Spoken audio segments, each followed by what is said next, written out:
Hello, today we're going to talk about feline herpes and virus and the destruction that it can cause. Here we have today Dr. Hood and Kelly Hood. Dr. Hood, would you please go ahead and discuss herpes virus for us? Well, I think Kelly is the one that can help you. Oh, okay.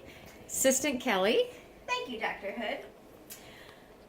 Feline herpes virus mainly causes rhinitis, which is nasal infection and destruction, and conjunctivitis, which is eyes, in kitty cats. And it can manifest in a lot of excretion coming out of the eyes and the nose. And it's transmitted via those excretions as well.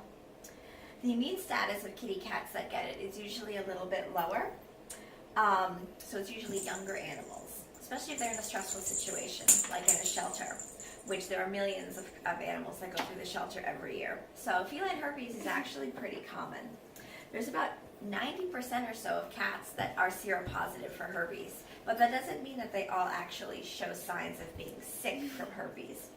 And out of those 90%, most of them are actually infected for life. But again, most of the time, you may not even know.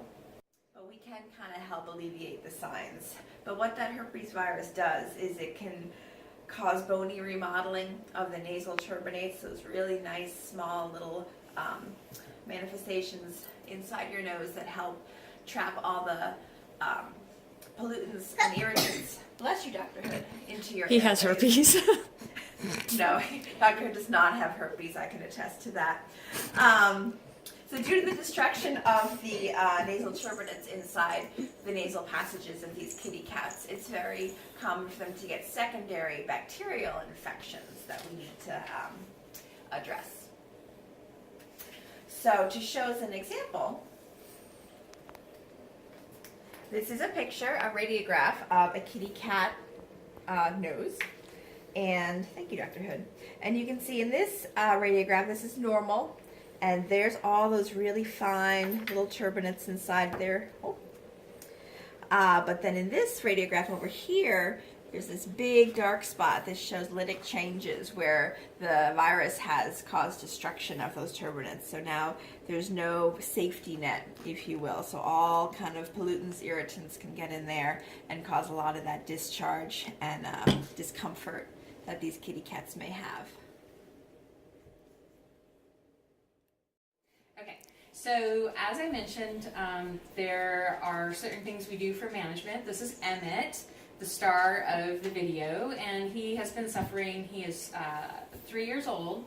He's been suffering from the destruction of herpes virus since I noticed it about 3 months.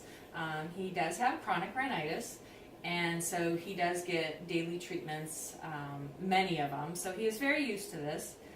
One thing that's very important with your cat is always make sure that you make it a positive experience.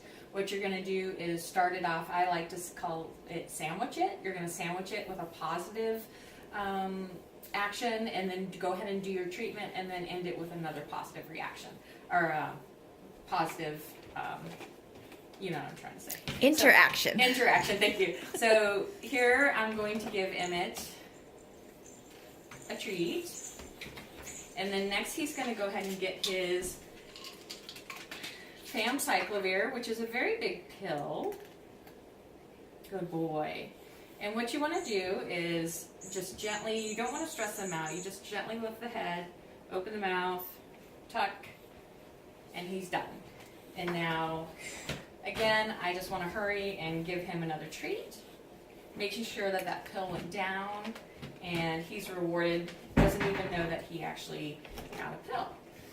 Another thing that I like to do is, again, the little remedies, which is the nasal decongestant. With this, he gets 1 drop in each nose. Since he's just had a treat, what I like to do is I'll give 1 drop in each nose. He does not prefer this, but unfortunately it has to touch all of his nose, so he does have to be flipped back, so I give him a little neck massage with that. And once he's done with that, it's just very brief, he'll get a little squirt of salmon oil or something that he really likes. And lastly, the dreaded metered dosing. This is actually something that takes some time to train your cat because you don't want to increase stress when you are using this because it defeats the purpose of using it. So to train your cat, he really likes coconut oil.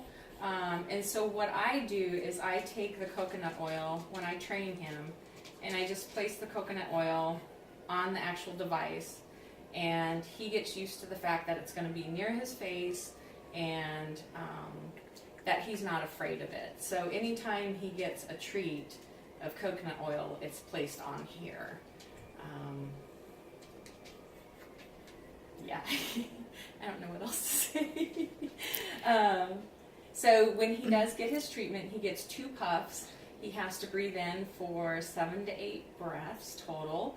And while he's doing that, I just massage the back of his neck so he's a little more relaxed.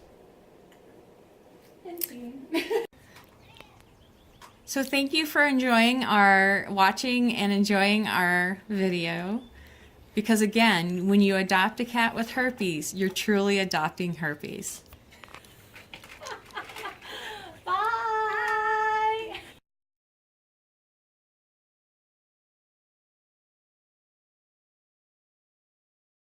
This door.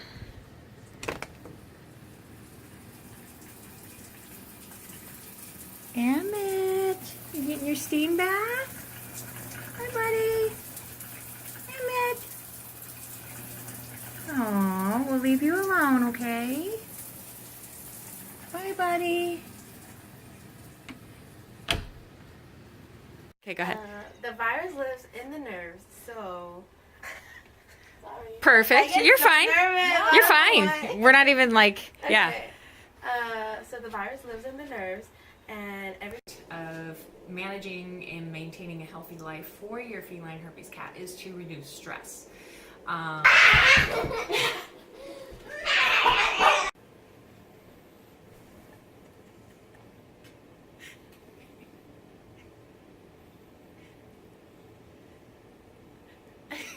sorry.